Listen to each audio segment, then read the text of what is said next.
마태복음, 누가복음, 또 마가복음, 요한복음 이 복음서를 읽다가 보면은 아주 중요한 특징 두 가지가 나옵니다. 하나는 이 복음서가 역사서라는 사실이고, 또 하나는 변증서라는 이야기입니다.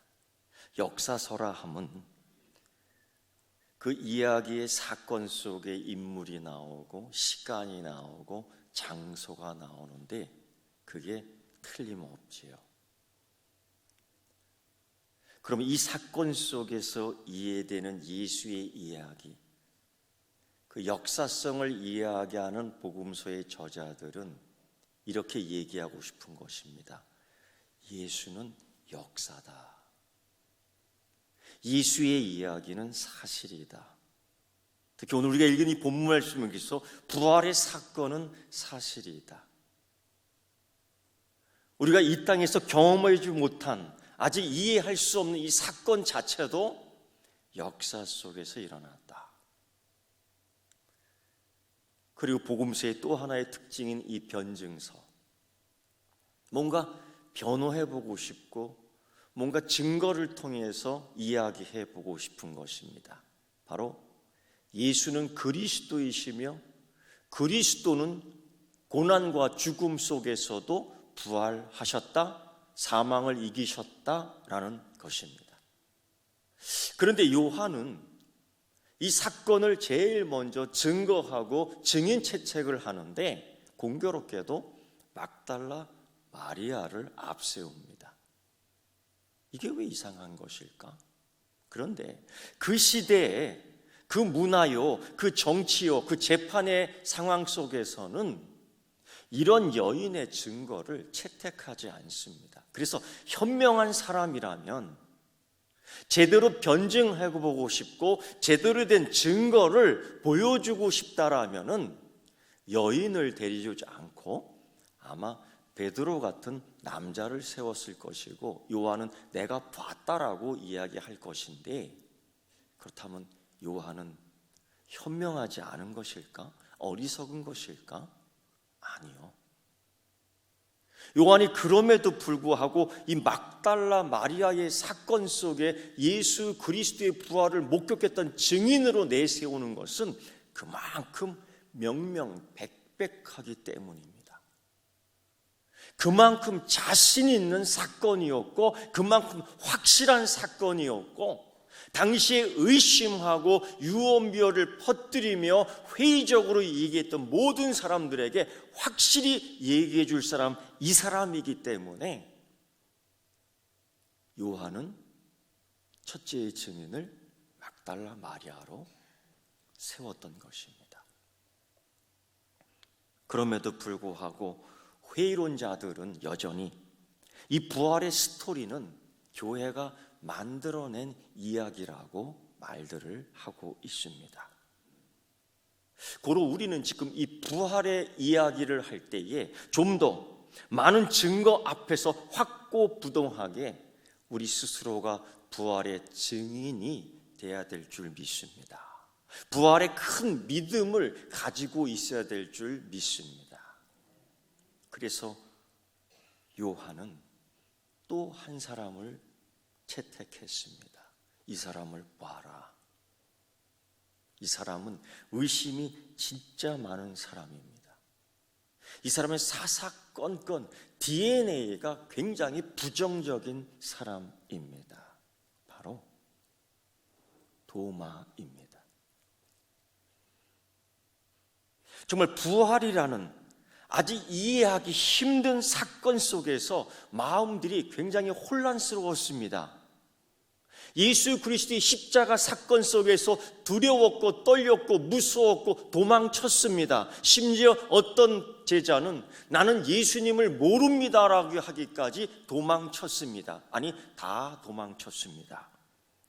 그런데 예수의 부활의 소식을 듣고 다 모였습니다. 어느 한 여인의 집에 모였습니다. 그리고 문을 꼭 닫아버립니다.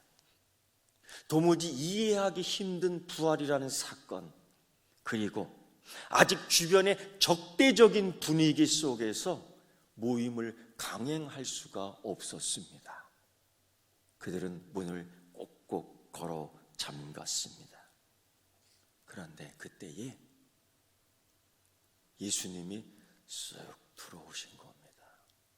잠가놨는데, 아무도 못 들어오게 했는데, 그리고 두려워 떨고 무서워 떨고 부활을 아직 이해할 수 없고 난감해하는 그 제자들에게 예수님은 이렇게 말씀하십니다. 평강이 있을지어다. 무서워하지 말아라. 두려워하지 말아라. 내가 너희들에게 샬롬을 주노니 받으라. 이 샬롬은, 이 에이렌의 평강은 세상이 주는 것과 같지 않다. 오늘 너희에게 약속한 이 샬롬을, 이 평강을 너희에게 와서 주노니 받으라. 그때 이들이 그 두려워 떨던 마음들이 확 열리는 거예요. 주님이 다 보여주셨습니다. 내 몸을. 주님이 다 보여줬습니다. 내 옆구리를. 아픈 상처가 아직도 보이지만은, 아직 아물지 않은 그 상처가 있지만은, 그럼에도 불구하고 그 제자들을 사랑하여 그곳까지 친히 오셔서 부활의 몸을 보여주시며 그들에게 믿음을 북돋아 주었던 겁니다. 그런데 그때 같이 모인 그 자리, 그때 같이 모인 예배의 자리, 그때 같이 모인 찬양의 자리, 그때 같이 모인 이 믿음의 자리에 유독 도마만 빠진 겁니다. 회의주의자 도마, 의심주의자 도마. 어떻게 그런 일이 있을 수 있어? 어떻게 죽었던 사람이 다시 살아나? 동맥이 끊어지고 혈관이 터지고 콩팥이 보이고 갈비뼈가 보일 정도로 구멍난 육신 몸을 가진 자가 어떻게 살아 움직일 수 있어?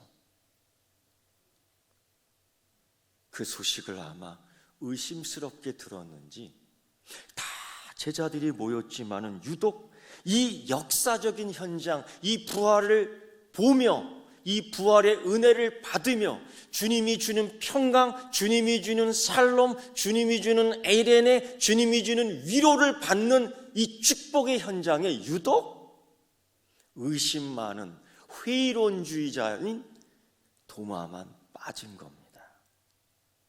그 역사의 현장에서, 아니 다른 곳에서 도마는 무엇을 하고 있었을까요?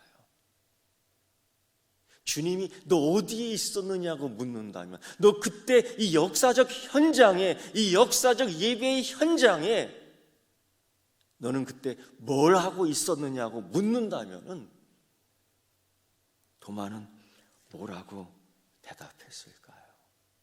나는 약속을 지키고, 나는 약속을 가지고 너희에게 와 평안을 주었는데 너는 무엇을 하고 있었느냐? 주님이 우리에게 물으십니다. 우리에게 묻고 있습니다. 그리고 주님께서는 평강을 받은 그 제자들에게 또 하나의 선물을 줘요. 또 하나의 은혜를 줍니다. 또 하나의 카리스를 줍니다. 바로 예수의 영 성령님이에요. 두려워 떠는 이들이 그 성령 충만 받을 때 담대하게 하고요, 무서워 떠는 그들에게 성령의 은혜가 있을 때 용감해질 수 있고요, 묶여있던 그들에게 성령 충만할 때 자유함이 있고요, 그 약속한 성령님을 제자들에게 후 하고 주시는 겁니다. 그때 마치 에스겔 골짜기에 마른 뼈들이 뚝뚝 일어나 하나님의 군대를 이루는 것처럼 여호수아가 막강한 사명 앞에 두려워 떨 때 두려워하지 말라, 놀라지 말라. 내가 너와 함께 함이라 하신 임마누엘 된 하나님의 역사를 통해 내가 너와 가는 길에 함께 하실 것이고 세상 끝날 때까지 너와 함께하라는 그 약속을 성취하며 세 번째, 새롭게 이 제자들에게 사명을 줍니다. 도망갔던 제자들, 무서워 떨었던 제자들,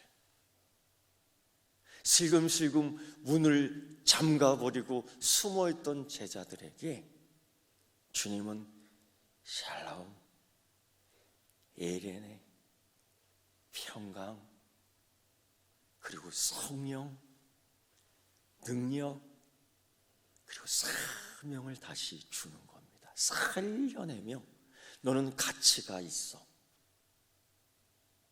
흔들리지 마. 너는 너에게 의미가 있어. 너는 그리스도인이야. 세상이 너를 시기하고 세상이 너를 미워하고 세상이 너의 모임을 질투할지라도 예수의 이름으로 모일 때 내가 너와 함께 할 거야.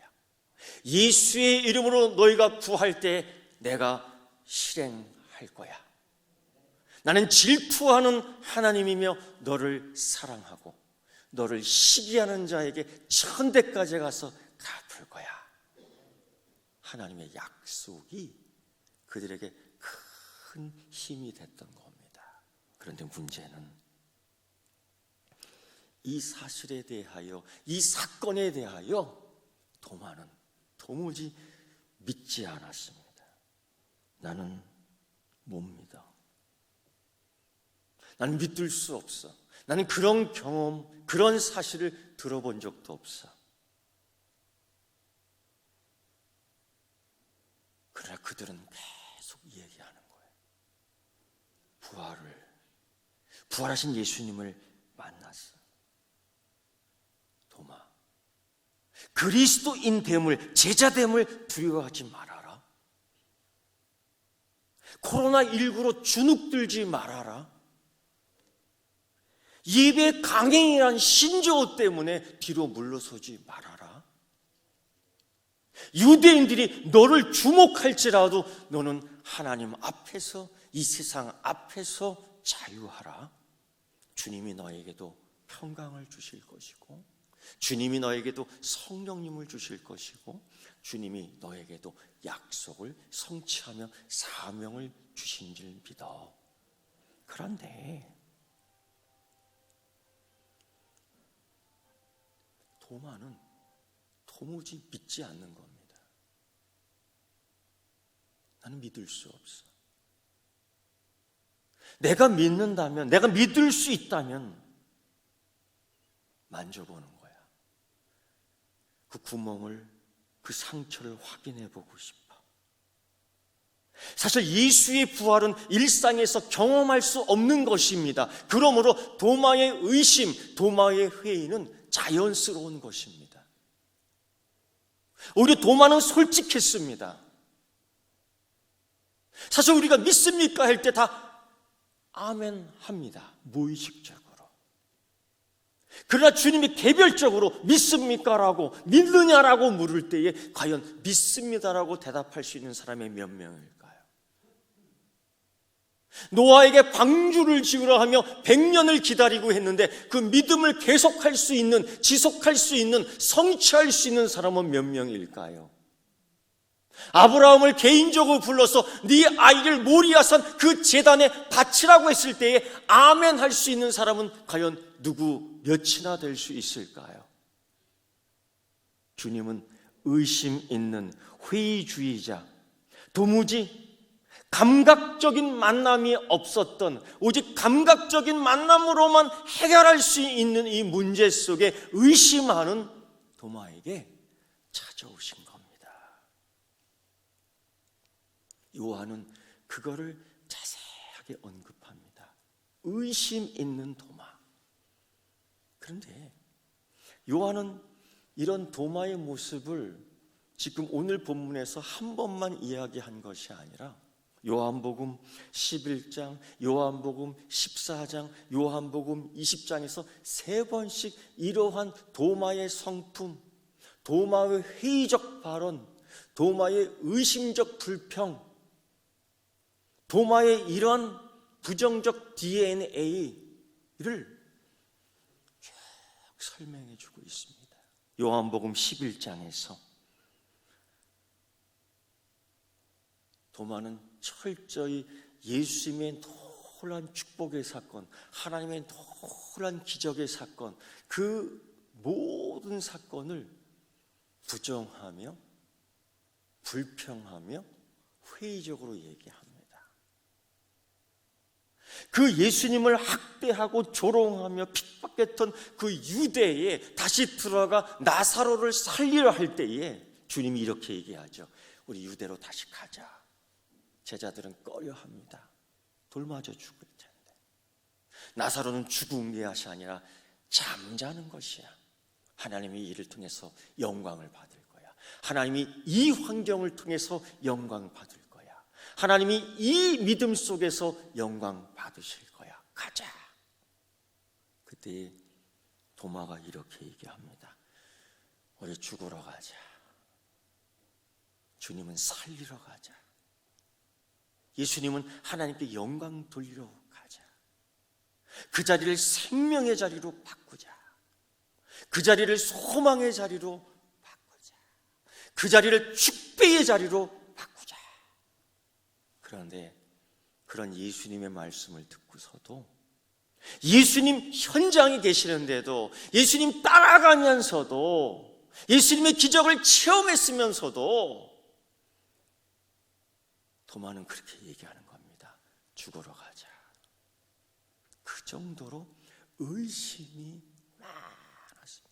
예수님 말씀하실 때 아멘 하는 것이 아니에요. 예수님께서 따라가실 때 같이 가는 것이 아니에요. 임마누엘 주님께서 같이 하심에도 불구하고 도마는 죽으러 가자. 도마는 이런 자입니다. 이렇게 믿음이 없습니다. 이렇게 회의로운 자입니다. 이것뿐이겠습니까? 요한복음 14장에서 주님은 고난받는 그 십자가의 사건 속에서 그래도 제자들을 위로하기 위하여 그렇게 얘기합니다. 너희는 마음에 근심하지 말아라. 내가 하나님 나라로 먼저 가 너희의 처소를 예비할 것이고 내가 다시 돌아와 너를 인도할 것이라. 내가 가는 길을 너희가 알지 않냐? 너희가 그 길을 알고 있지 않냐? 다들 침묵을 지키며 슬퍼하면서도 주님의 이런 말씀에 위로를 받는데 유독 도마만 이런 얘기합니다. 주여, 어디로 가는지 우리가 알지 못하거늘 그 길을 어찌 알겠습니까? 십자가의 길을 모른다고요. 그 길을 모른다고요. 더 웨이, 그 구원의 길을 모른다고요. 주님이 이제까지 설명했는데 도마는 그 정도로 의심이 많았고 예수님 말씀 때마다 그저 회의적으로 얘기했던 의심꾼이었습니다. 그리고 오늘 이 말씀 속에서 부활 첫날이 지나고 8일째 두 번째 주일 바로 오늘입니다. 그들이 다시 모였습니다. 이때는 도마 너도 와. 아마 많은 제자들이 끌고 왔던 것 같습니다. 너도 이 자리에 같이 와. 의심 있지만은 의심 많은 자지만은 끌고 오는 겁니다. 십자가 죽음 이후에 두 번째 안식 후 첫날입니다. 의심 많은 도마도 그 자리에 함께합니다. 문은 잠겨져 있습니다. 여전히 분위기는 믿지 못하는 투덜대는 의심하는 도마 때문에 분위기는 영 가라앉아 있습니다. 해결할 게 없어요. 나는 못 믿어. 나는 만지기 전에 못 믿어. 나도 감각적으로 보기 전에는 믿을 수 없어. 나는 이제까지 이런 일이 있었다는 것을 들어보도 보지 못했어. 증명할 수 없어. 참 시끄러울 때에 주님이 또 들어오신 겁니다. 이번에도 주님이 또다시 평강을 줘요. 서로의 논란과 서로의 부정과 서로의 불신과 다툼 속에 있던 이 제자들 가운데에 얘들아, 왜 싸워? 얘들아, 너희가 왜 하나가 되지 못해?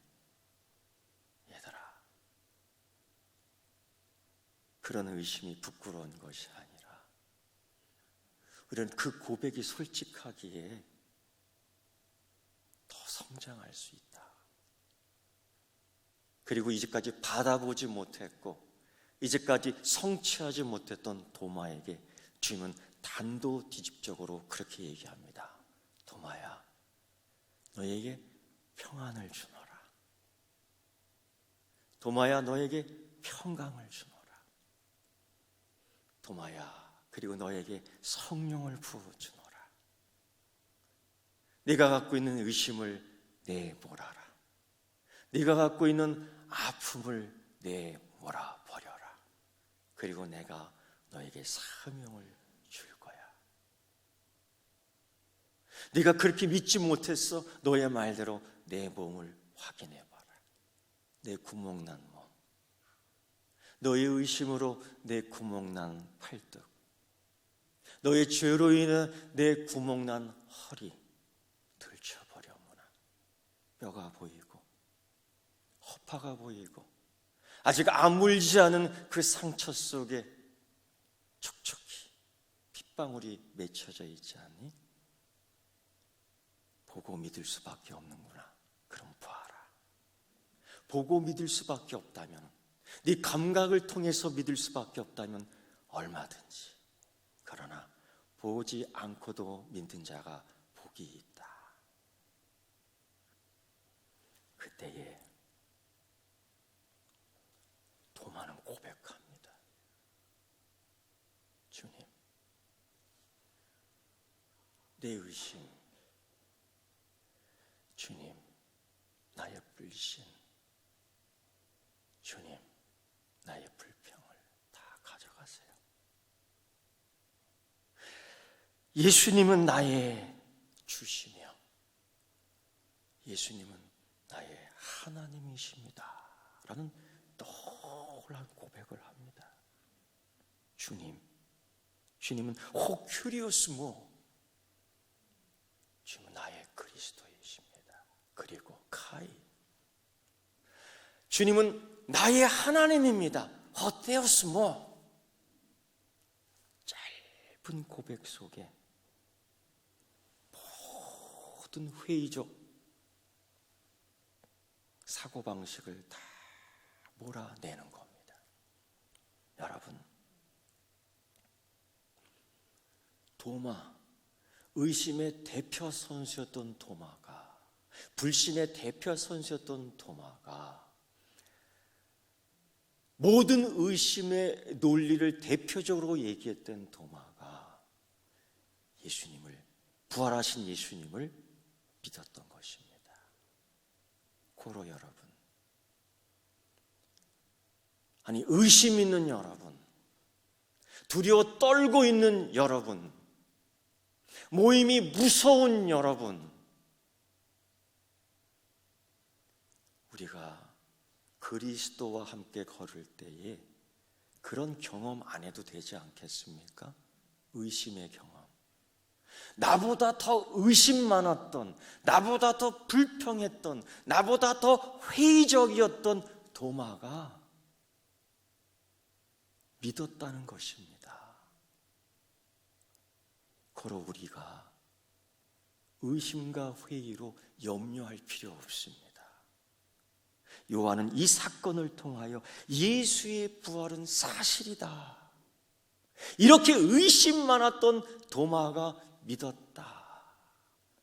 그뿐 아니라 그는 사명을 가지고 나아갔다.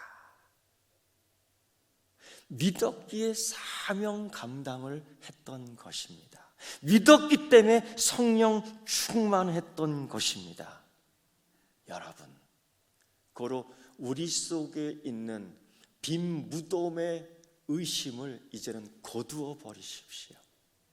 여전히 예수의 시체가 어디 갔느냐 고민하고 염려하고 울지 마십시오. 무덤은 필요 없습니다. 무덤은 죽은 자에게만 필요한 것입니다. 산 그리스도, 산 소망을 가진 그리스도인에게는 이 무덤이 필요 없습니다. 이제는 그 무덤을 해체하십시오. 우리가 보고 있는 이 무덤을 오늘 우리는 해체할 것입니다. 여러분, 여전히 무덤 속에 갇혀 있습니까? 빈 무덤을 보며 엄청 두려워 떨고 있습니까?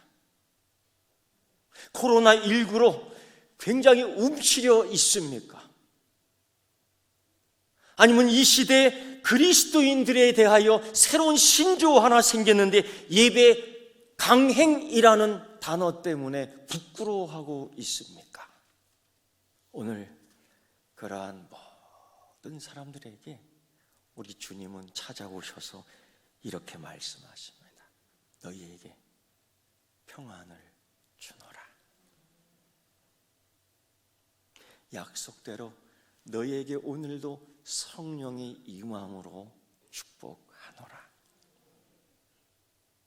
너희가 오늘 부활의 강한 믿음, 큰 믿음을 가지고 사명 하나 주는데 세상으로 나아가 그리스도인됨을 증거하라. 여러분, 주님은 오늘 도마의 약함을 아셨습니다. 그래서 손을 내밀어 주신 것이지요. 도마는 잡지 않았습니다. 주님은 나의 구주이시고요. 주님은 나의 하나님입니다. 이 고백에 승리하는 여러분 되기를 축원합니다. 기도하겠습니다. 하나님, 감사합니다. 부활을 약하게 믿지 않게 하시고 부활을 강하고도 크게 믿게 하여 주시옵소서. 움츠려져 있고 두려워 떠는 예배에 모여 있는 우리들을 위로해 주시고 성령님의 커다란 은총과 은혜와 복을 받고 나아가게 하여 주시옵소서. 예수님의 이름으로 기도드리옵나이다. 아멘.